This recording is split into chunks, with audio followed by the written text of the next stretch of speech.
Have either of you ever actually fired anybody? Yeah. Okay. Yes. Super hard. I mean, it's even when they've really irritated you, you know that you are disrupting somebody's life in like a hugely fundamental way. So always very hard.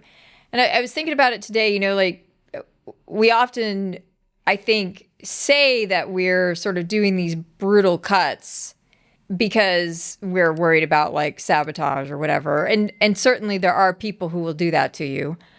But I also think it's that we know that even if they've irritated us, we're doing something significant to another human being. And we want to get that out of our face as soon as possible. Yeah, so it actually started in the late 70s, early 80s, when in larger companies, especially tech companies, it became trendy to do mass layoffs as a business strategy. So it became a little bit of a CEO and a leadership team's way of positioning themselves to either Wall Street or to investors of we're business savvy, we're strategic, we're going to cut, we're going to save money, we're going to be more efficient. So rather than being viewed as kind of a crisis situation, it became viewed as like this cool thing to do. So really, I think understanding that this is a trend is really helpful. Understanding that means there's a different way we could do this, and we don't necessarily have to do it, to your point, what feels like the quick and easy way. In fact, almost every study out there shows that layoffs, especially layoffs at scale, do not work. The impact on them is so negative in terms of engagement, employee retention. So the long-term impact is terrible. I used to have a roommate who worked for a power company, and they were in the middle of like huge layoffs. Like every day somebody would walk out of the building with a box. And so she started going in like really early in the morning so that way she could leave before the end of the day and see the people walking out with the boxes, because it was just shattering day after day. Yeah, one of the things that we often talk about, Collette and I, is we're sort of on this mission to help people reframe how we let people go and how we exit people. And one of the first things that we like to talk about is really embracing this as it is a crisis.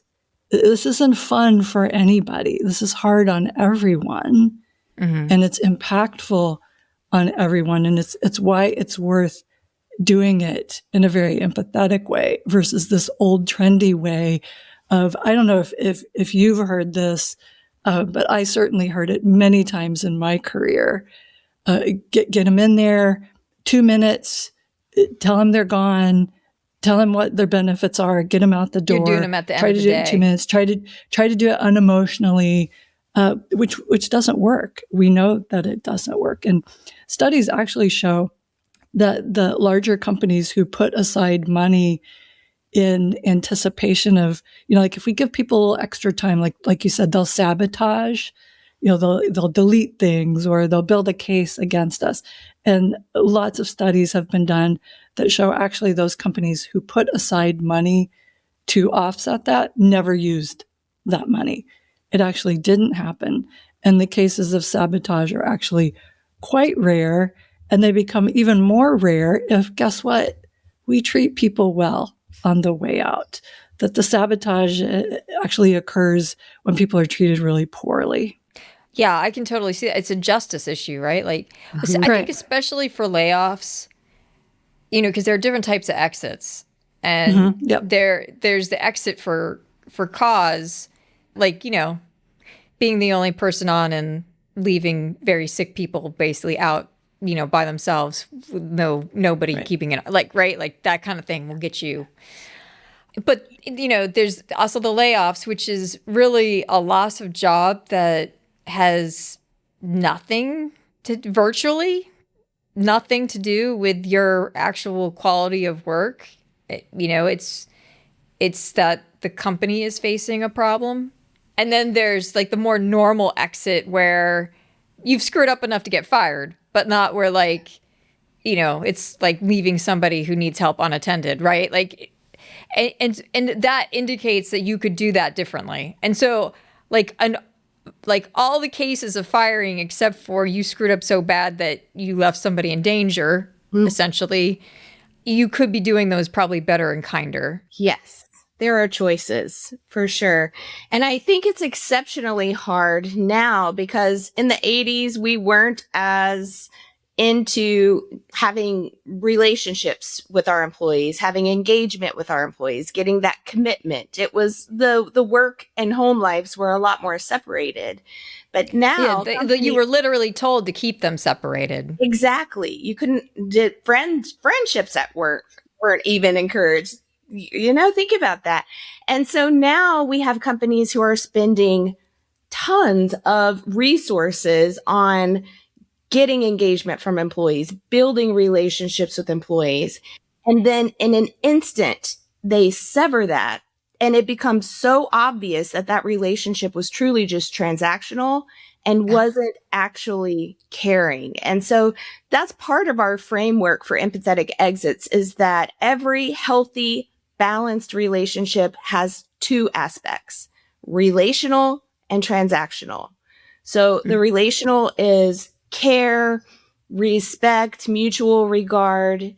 The transactional is roles, responsibilities. Yeah, you show up to work and you get a certain amount of money for it. It's a transaction. Yes. What companies are doing by severing that relationship is telling everybody else who still remains in the company that it's false, that this engagement that we're building, this loyalty that we're building, as soon as we don't need you as an employee anymore, it's gone for us. And what we're saying is there's no need to sever the relationship with people, and except for maybe those people that you have to escort out the door, and there's no choice. That might be a good choice to sever that relationship. But otherwise, guess what? You can turn former employees into new customers or new advocates for your company. When you treat them well as they leave, and when you don't sever the relationship instantly and give them the respect that we expect as organizations. I mean, we want at least 2 weeks, right? So when we give people that level of respect and don't cut off the relationship with them, that sends a signal of safety to the organization and the people who remain in that organization that this is not only when I'm useful and then I'm invaluable or not valuable. This is intentional. This is true. This relationship with the company is true. And so that's what we're recommending companies lean on, is really understanding and paying attention to how they're treating employees transactionally and relationally, both when they're there and when they exit.